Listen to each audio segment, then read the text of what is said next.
Bienvenidos. Hoy nos vamos a meter en un laberinto que, bueno, a muchos nos resulta familiar. Imaginemos un país que, sobre el papel, tiene unas leyes de derechos humanos fantásticas, una constitución que es la envidia de todos. Y sin embargo, en la calle, la gente sigue sufriendo abusos, la justicia no llega y ciertos derechos parecen un lujo. ¿Qué es lo que falla? ¿Por qué esa brecha entre la ley y la realidad? Esa es exactamente la pregunta del millón. Y el material que tenemos para analizar hoy nos da una especie de mapa, ¿sabes?, para entender ese laberinto. Nos dice que el compromiso de un Estado con la dignidad humana no se mide por lo bonitas que sean sus leyes, sino por su capacidad para cumplir con 4 obligaciones muy concretas. 4 verbos que lo son todo en el derecho internacional de los derechos humanos: respetar, proteger, garantizar y promover. O sea que no son solo palabras, son como una especie de lista de verificación, una herramienta para ver si un Estado está haciendo su trabajo de verdad. Precisamente. Son los 4 pilares sobre los que se sostiene todo el edificio. Si uno de ellos falla, la estructura entera se tambalea, por muy sólida que parezca en los planos.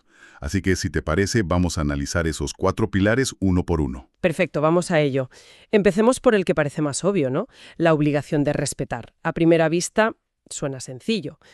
El Estado no debe meterse con mis derechos. No me detengas ilegalmente, no me tortures, no censures lo que digo. Exacto. Ese es el punto de partida. Es la llamada obligación negativa, que en el fondo es muy positiva. Significa que el Estado, con todos sus agentes, desde el policía de la esquina hasta el presidente, tiene el deber de abstenerse, de no hacer nada. Nada que interfiera directamente en el disfrute de los derechos. Es la barrera de contención fundamental. Vale, pero aquí es donde quiero profundizar. Porque cuando pensamos en el Estado violando derechos, la imagen típica es la de la fuerza bruta, ¿no? Un tanque en la calle. Pero el análisis que tenemos delante sugiere que puede ser mucho más sutil. O sea, una violación podría ser un funcionario que, por una norma absurda, no tramita un papel a tiempo y deja a una familia sin una ayuda vital. Has dado en el clavo. El documento es muy claro en esto. La violación directa puede ocurrir de 3 maneras. La primera, la más obvia, son las acciones de sus agentes, pero las otras 2 son más estructurales. Una es a través de leyes que, bueno, aunque se aprueben en un parlamento, son incompatibles con los derechos humanos. Y tercero, a través de prácticas administrativas o decisiones judiciales que ignoran las garantías de las personas. Ah, claro. O sea que el problema puede estar en el propio diseño del sistema. Una ley mal hecha es una forma de violación de derechos por parte del Estado. Exactamente. Y lo más importante de esta primera obligación, y que el texto subraya con fuerza, es que aquí no hay excusas que valgan. Desde la perspectiva del derecho internacional, un Estado no puede alegar problemas económicos o desorden público para justificar una violación directa.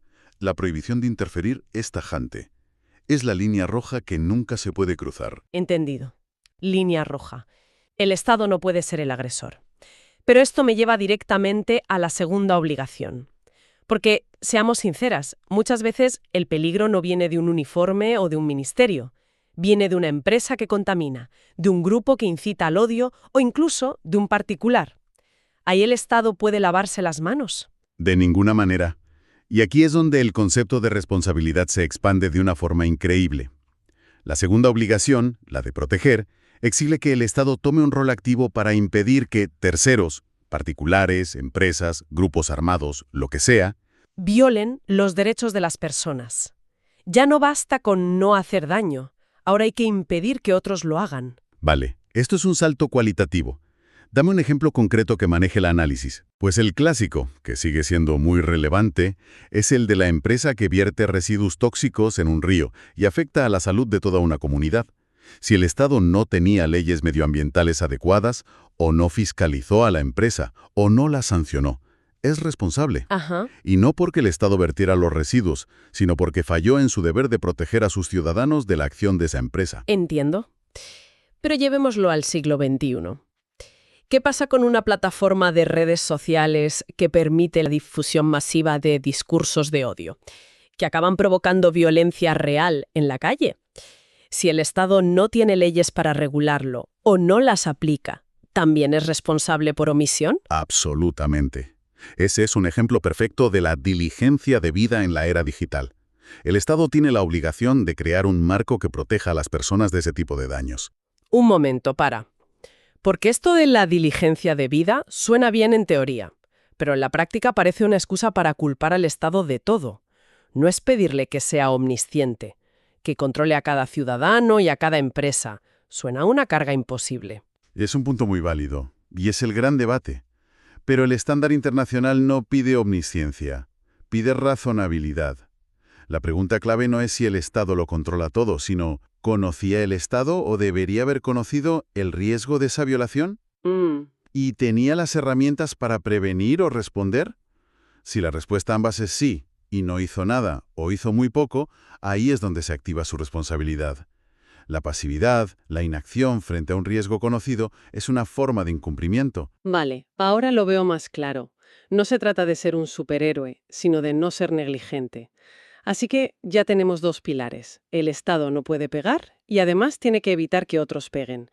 Pero me da la sensación de que con esto solo estamos jugando a la defensiva. Supongo que el siguiente paso es hacer algo en positivo, construir. Justo ahí queríamos llegar. Esa es la tercera obligación, la de garantizar, y es donde pasamos de la defensa al ataque, en el buen sentido. Garantizar significa adoptar todas las medidas necesarias para que el ejercicio de los derechos sea realmente posible. No una simple declaración en un papel. Es una obligación de hacer, de construir, de crear las condiciones. O sea, de asegurar que el coche de los derechos no solo tenga prohibido chocar, sino que tenga una carretera por la que circular. Buena analogía. Y esa carretera se construye con varias cosas.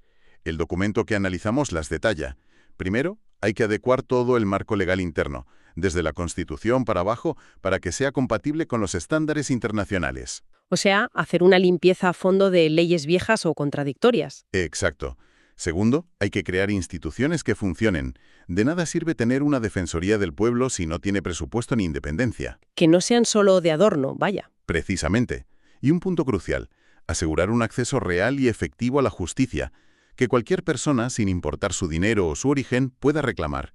Y finalmente, implementar políticas públicas en sanidad, educación, vivienda, que estén diseñadas para hacer realidad esos derechos. Pero aquí me surge la misma duda que antes. Un gobierno siempre puede decir, claro que lo hacemos. Mira, hemos creado este programa. Con eso ya cumplen, en absoluto.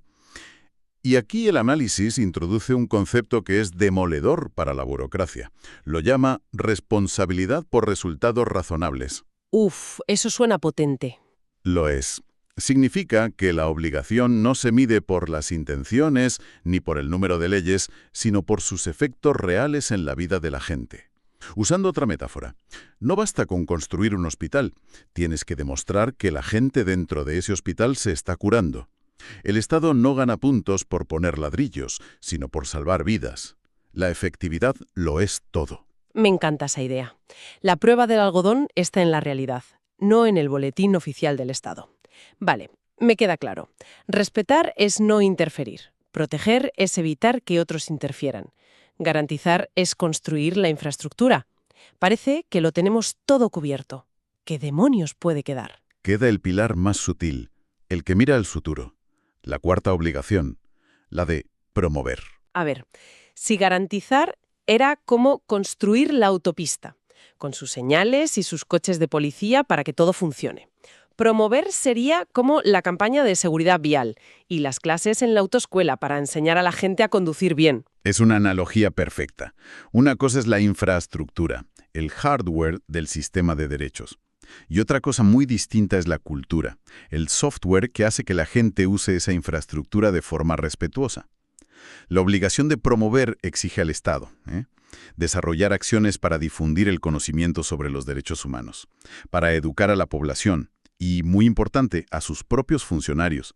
Se trata de fomentar una cultura de respeto. Es la dimensión pedagógica, por así decirlo, ir a la raíz del problema para que las violaciones ni siquiera lleguen a ocurrir. Exacto.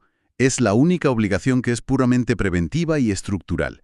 Reconoce que la protección de los derechos no depende solo de policías y jueces que actúan cuando el daño ya está hecho, sino de transformaciones culturales profundas. Si un Estado no educa en derechos humanos en las escuelas, está fallando. Entonces, esa omisión, esa falta de formación podría contribuir a que luego se produzcan abusos y, por tanto, generar responsabilidad para el Estado. Podría, sobre todo en contextos de violaciones sistemáticas como apunta el material. Si ves que un problema se repite una y otra vez, por ejemplo, el maltrato a un colectivo, y el Estado no ha hecho nada por educar para cambiar esa mentalidad, está claro que ha fallado. Vale, ahora el puzzle está completo. Respetar, proteger, garantizar y promover. Pero me queda una duda. ¿Un Estado puede elegir en qué centrarse? Decir, mira, soy muy bueno respetando, pero lo de promover se me da peor, así que lo dejo para más adelante. Imposible. El documento insiste en que estas 4 obligaciones forman un sistema integrado. Son interdependientes. El cumplimiento parcial, pues, no es suficiente. De hecho, el propio análisis nos da una visión muy gráfica de lo que pasa cuando falla una pieza. A ver, desarróllalo. Mire qué sencillo. Respetar sin proteger. Es decir, el Estado no te pega, pero deja que otros lo hagan. ¿Qué genera? Impunidad. ¿Eso es? Claro, el Estado tiene las manos limpias, pero el ciudadano sigue vulnerable. Es una trampa. Exacto. Seguimos. Proteger sin garantizar. O sea, investigas algunos crímenes, pero no tienes un sistema de justicia que funcione, ni políticas que eviten que vuelvan a ocurrir. ¿El resultado? Ineficacia. Ineficacia. Apagas un fuego aquí, pero mañana te sale otro allá porque la estructura es inflamable. Entiendo. Es pan para hoy y hambre para mañana. Y por último, garantizar sin promover. Tienes leyes e instituciones perfectas, pero no educas a la gente sobre sus derechos. ¿Qué pasa? Que el sistema no es sostenible. No es sostenible. La gente no lo usa, no lo defiende, no lo siente como suyo. Es un edificio de 4 pilares. Si quitas uno, tarde o temprano todo se viene abajo. Suena impecable en la teoría, pero en el mundo real, ¿cuál es el principal obstáculo para que este sistema funcione? El análisis crítico del documento apunta directamente a la tendencia de los estados a reducir sus obligaciones al mínimo, a quedarse en el formalismo. Y la excusa más habitual es siempre la misma, la falta de presupuesto. Nos encantaría garantizar una sanidad universal, pero no hay dinero. Un argumento que oímos todos los días. Sin embargo, el derecho internacional es bastante pragmático en esto. No exige la perfección inmediata. Lo que exige es una actuación razonable, progresiva y de buena fe. Esto significa que un Estado debe demostrar que está usando el máximo de los recursos de que dispone para hacer realidad los derechos. Lo que no se tolera es la inacción, la pasividad o peor, dar pasos hacia atrás. Porque, como concluye el texto, el incumplimiento sistemático de estas obligaciones no solo viola derechos, sino que erosiona la legitimidad democrática del propio Estado. En resumen, después de este recorrido, queda claro que estas 4 obligaciones son mucho más que una declaración de intenciones. Transforman los derechos humanos de una idea filosófica a un manual de instrucciones muy concreto y medible para gobernar. Son la hoja de ruta que define si el compromiso de un Estado con su gente es real o es puro teatro. La conclusión ejecutiva del documento lo sintetiza de una forma brillante. Dice algo así como que un Estado cumple con el derecho internacional de los derechos humanos no cuando declara derechos en un papel, sino cuando actúa de manera coherente, diligente y efectiva para hacerlos realidad en la vida de las personas. El papel lo aguanta todo. La prueba definitiva está en la acción. Y esto, para terminar, nos deja con una reflexión final que abre una nueva caja de Pandora. El estándar internacional exige una actuación razonable y progresiva, sobre todo cuando los recursos son limitados. Esto plantea una pregunta fundamental para seguir dándole vueltas. ¿Quién define qué es razonable en un contexto de necesidades infinitas y recursos finitos? ¿Y cómo medimos el progreso cuando una decisión puramente económica, como un recorte presupuestario, tiene un impacto directo en la capacidad de un Estado para garantizar derechos? Ahí es donde la teoría choca con la complejísima realidad de la política